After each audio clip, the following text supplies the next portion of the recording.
Olá pessoal, tudo bem? Estamos começando o 53º programa do canal Esporte Educação.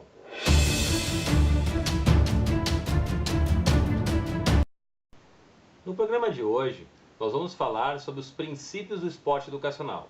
Nós vamos usar como referência as ideias e os referenciais teóricos do doutor em Ciências da Saúde da Universidade Federal do Rio Grande do Sul, o professor Dr.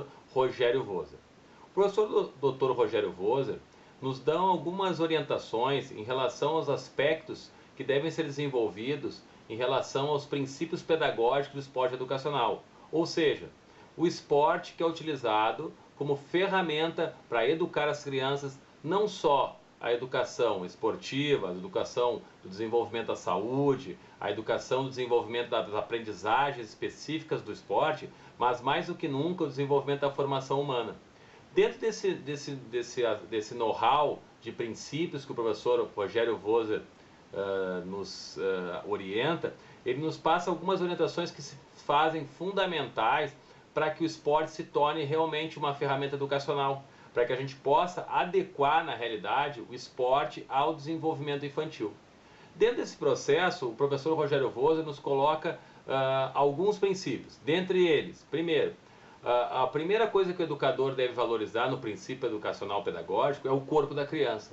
É através do corpo que a criança desenvolve as suas aprendizagens. É através do corpo que a criança acaba absorvendo e conhecendo o processo de socialização do mundo onde ela vive. Então, o corpo da criança é um aspecto fundamental em que o educador deve levar em conta. As manifestações, as expressões emocionais da criança, né? Então, uma criança que, num geral, a criança se manifesta através do movimento, através da espontaneidade.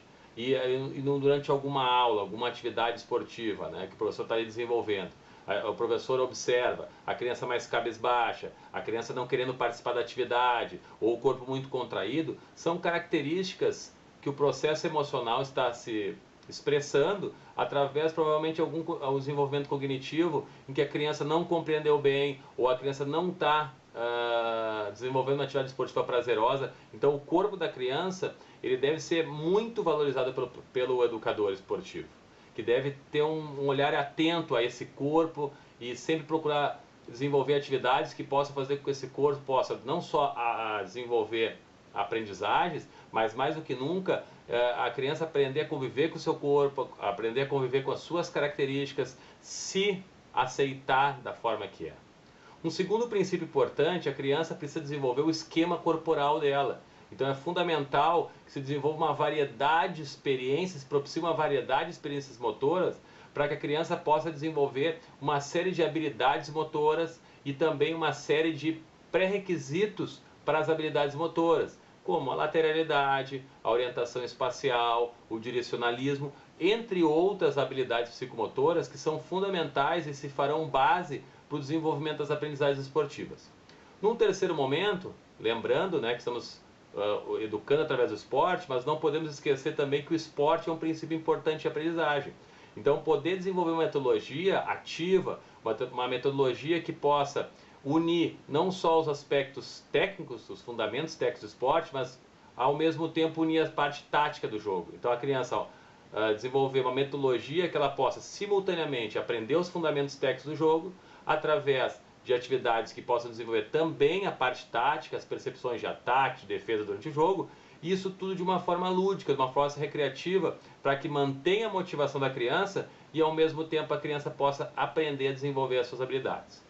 O outro princípio importante, orientado pelo professor Voser, é que o esporte de criança deve ser um esporte participativo e inclusivo, ou seja, um esporte para todos.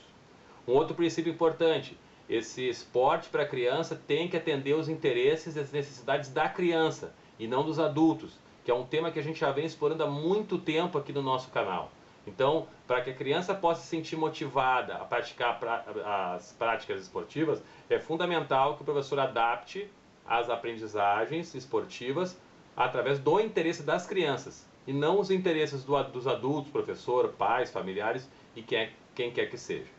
Outro princípio importante é o chamado princípio do fair play, que é o chamado jogo limpo, Então, o respeito aos adversários, o respeito aos seus colegas, mais do que nunca o respeito à arbitragem como uma autoridade constituída dentro do jogo, são princípios fundamentais para que a criança possa transpor essas aprendizagens do desenvolvimento humano, das relações de fair play dentro do jogo e que ela possa depois transportar essas aprendizagens para a vida cidadã dela. Outro aspecto importante dentro desse processo é que o professor possa desenvolver o processo de sociabilização, ou seja, as relações interpessoais entre as crianças, o processo de integração, fazer com que todos possam desenvolver as atividades juntas, possam criar novas amizades, não só firmar as amizades que já existem, e mais do que nunca desenvolver a autoestima das crianças. Como já trabalhamos em outros programas, mais do que nunca trabalhando com os reforços positivos, né? O encorajamento, o apoio, o incentivo, para que a criança possa, a partir daí, ela possa se sentir motivada e também se sentir competente para continuar desenvolvendo outras habilidades. Outro princípio importante que o professor Voser traz é a atenção com os fatores externos que fazem parte do processo do esporte infantil. Atenção com os familiares, atenção com os dirigentes, com as pessoas que assistem o entorno do esporte infantil, é outro princípio fundamental para que o processo de aprendizagem possa ser desenvolvido segundo o professor Rogério Voser. Outro aspecto importante é que o professor possa constituir dentro do espaço esportivo infantil, um ambiente onde a criança se tenha segurança, a criança se sinta respeitada, para que a partir desse processo ela possa desenvolver as suas habilidades. E por último, um princípio importante, é fundamental que o professor esteja atento a saber respeitar a individualidade de cada criança aprende de uma forma, cada criança entende as orientações do professor de diversas formas, então é fundamental que o professor utilize uma linguagem correta, uma linguagem adequada para cada criança, não crie expectativas referenciadas em outros parâmetros para cada criança tem o seu parâmetro de aprendizagem, então é fundamental que o professor possa, dentro desse processo, entender que cada criança vai funcionar de uma forma, cada criança vai se desenvolver de uma forma, cada criança vai entender uma orientação de determinados aspectos. Então é fundamental que não existe uma fórmula de bolo. Então é o princípio da diversidade de aprendizagem também. Que o professor possa entender que a partir de uma metodologia pode funcionar para um determinado grupo de crianças, mas para outras crianças necessita-se um processo de adaptação. Então é fundamental que o professor, além da sua intencionalidade pedagógica, possa também entender que cada criança é um ser único que necessita de respeito aos seus aspectos relacionados à sua personalidade. Mais uma vez, gostaria de agradecer a atenção de todos. Esse é o nosso primeiro programa do ano de 2018. Quem puder dar um like aí eu agradeço. E fica o convite para na próxima sexta-feira a gente poder abordar mais um tema relacionado ao esporte infantil. Um grande abraço a todos e até a próxima sexta-feira.